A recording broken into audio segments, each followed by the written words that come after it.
الحمد لله رب العالمين، والصلاة والسلام على خير خلق الله محمد وعلى آله وأصحابه الكرام وتابعيهم بإحسان إلى يوم الدين. أوصيكم عباد الله ونفسي قبلكم بتقوى الله وكثرة مخافته، فإن التقوى شعار المؤمنين ودثار المتقين، ووصية الله تبارك وتعالى في وفيكم وفي الخلق أجمعين.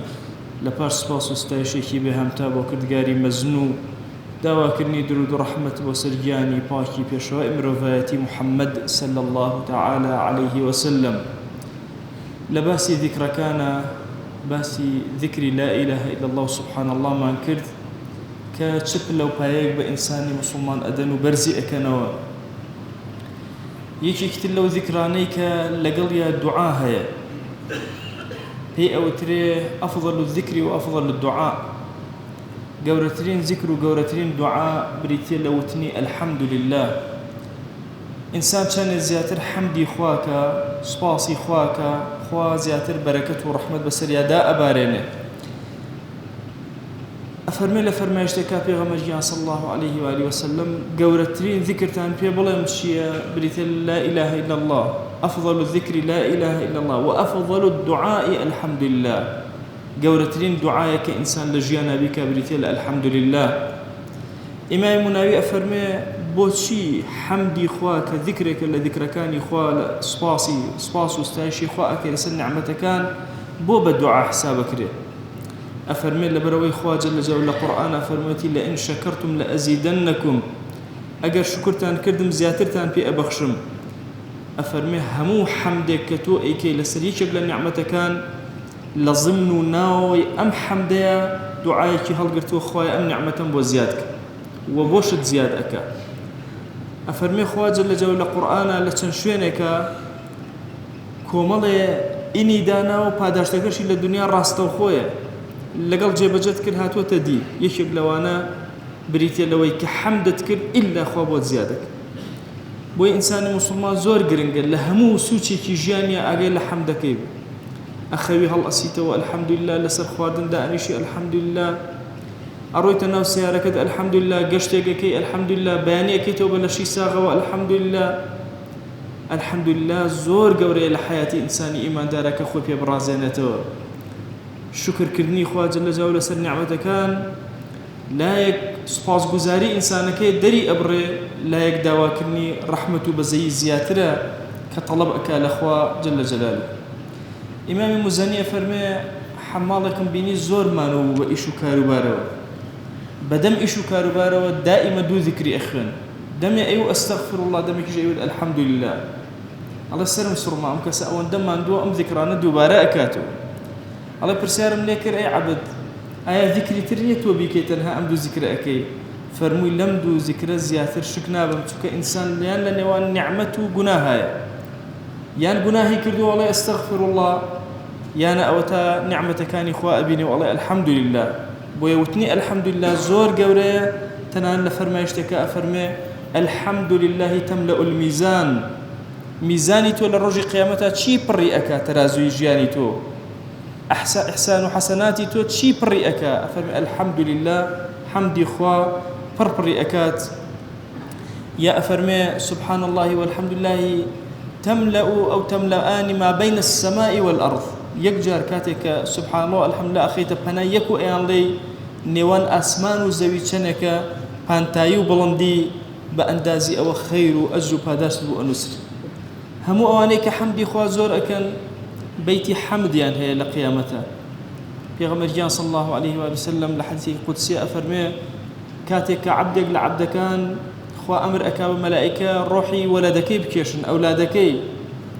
أفرمي دوي خوا يقول برسياركات ولا ملائكة الله روشتن جرجي أم كسي أم دوستي من أم عبدي من جرجي بشر لجرجي أو تنهنايا بل يا إلهي بأمري توجب جمان كرد شي ود أم عبد شي كرد الله نخوايا حمدي كرد. أفرمي دي ما دام حمدي كرد واسترجع وحمدك أخويا جان حمدي توي كردو استرجاعك وتينا لله وإنا إليه راجعون. أفرمي أول شاهد من أي ملائكة أم مالك ناوي لأن بيت الحمد بوكسي أبخشم حمد كردن لكاتي خۆشی و ناخۆشیە پێغەمبەری خوا صلی الله علیه وسلم ئێرشادی کردووی.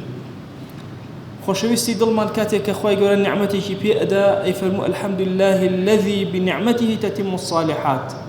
خوایە سپاسی تۆ ئەکەین، سپاسی ئەو ئیلاهە ئەکەین، ئەو خودایە ئەکەین کە بە نیعمەتەکانی ئەو هەموو ئیشە صالحەکان بە ئێمە ئەکرێ و کاری گەورە گەورە بە ئێمە جێبەجێ ئەکرێ، هەمووی بە نیعمەتی ئەو. سوجدە و ڕکوعێکمان، قورئان خوێندنێکمان، ذیکرکردن، هەمووی بە نیعمەتی خۆیەتی، وە سپاسی ئەو نیعمەتانەی ئەکەین. ئەفەرمێ ئەگەر مصیبەتێکی ڕووی تێکردە ئەفەرموو الحەمد لله على كل حال، سپاسی خوا ئەکەین لەسەر هەرچی حاڵ و باڵێک کە بەسەر ئێمە ئەیهێنێ. ئەفەرموون حەمد لە کاتی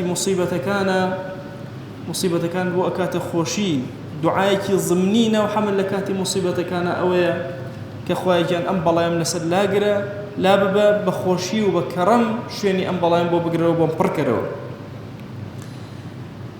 سید قوتب ڕەحمەتی خوای لەبێ ئەفەرمێ قاعدەیەکی زۆر گەورە هەیە لە تەسەووری خەڵکی موسڵمانە کە ئەبێت تەسبیت بوو بێ و جێگیر بوو بێ. ئەویش ئەوەیە ئیبتیدای هەموو کارێکیان بە حەمد دەست پێ بکە، ئینتیهای هەموو کارێکیان بە حەمد دەست پێ بکە، چونکە خوا جەل جەلالوه له الحەمد في الأولى والآخرة. حەمدی دنیا هەر هی ئەوە، حەمدی ئاخرەت هەر هی ئەوە.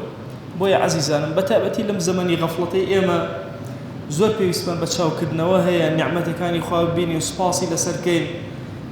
ئەمڕۆ ئێمە لە وەزعەکەین کافر و بێدین هەمیشە محاولە ئەکات تەشویهی فکری موسڵمان بکە، ئەوێ هەمیشە زەحمەتی و بەڵاکان و ڕەشبینی بۆ موسڵمانان بێنێ. بەس ئەهلی ئیمان ئەبەدەن، ئەهلی گەشبینین، ئەهلی سوپاسگوزارین، ئەهلی حەمدن، هەمیشە حەمد و ستایشێکی زۆر گەورە بۆ خوا بەرز ئەکەنەوە. ئەمە جەنگێکی هوشیاری زۆر گەورەیە. زۆر کات ئێمە بە شتانی لاوەکی سیاسی زۆر کات مێشکمان ئاڵۆز ئەکرێ، غەمبار ئەکرێن، خەمبار ئەکرێن. ئومەتی پێغەمبەر صلی الله عليه وسلم جوانبینە، گەشبینە، ڕەشبین نییە، تاریکبین نییە، بۆیە هەمیشە نیعمەتە جوانەکان ئەبینێ. هەوڵ و تەقەلا بۆ نیعمەتی جوانتر بە شوکری خوا ئەکرێ، بە سوپاسی ئەوە کرێ کە خوا تەمکینی کردووی. ئەفەرموون هەموو ئینسانەکان لە نێوان دوو وشە ئەژین، تەمکین و ممکن. خوا چەندێکی پێداوی چیتر ممکنە پێت بدا، بۆیە ئێ عەبد حەمدی خوا کە لەسەر تەمکین خوا ممکناتت پێ عەتاءەکە. ئێمەی ئومەتی پێغەمبەر صلی الله عليه وسلم بەتایبەتی لەم وڵاتی خۆمان و نیشتیمانی خۆمانە زۆر پێویستمان بەوەیە کە حەمدی خوا زۆر بە گەورەی بەرزکەینەوە. ئێمە لە هەموو سوچێکی ئەم وڵات و نیشتیمانە بۆنی ئیسلام ئەکەین، لە مەجالیسەکانە، لە هەڵسان و دانیشتنا کافر زۆر ئیشی کردووە، بەڵام هیچی پێ نابڕێ.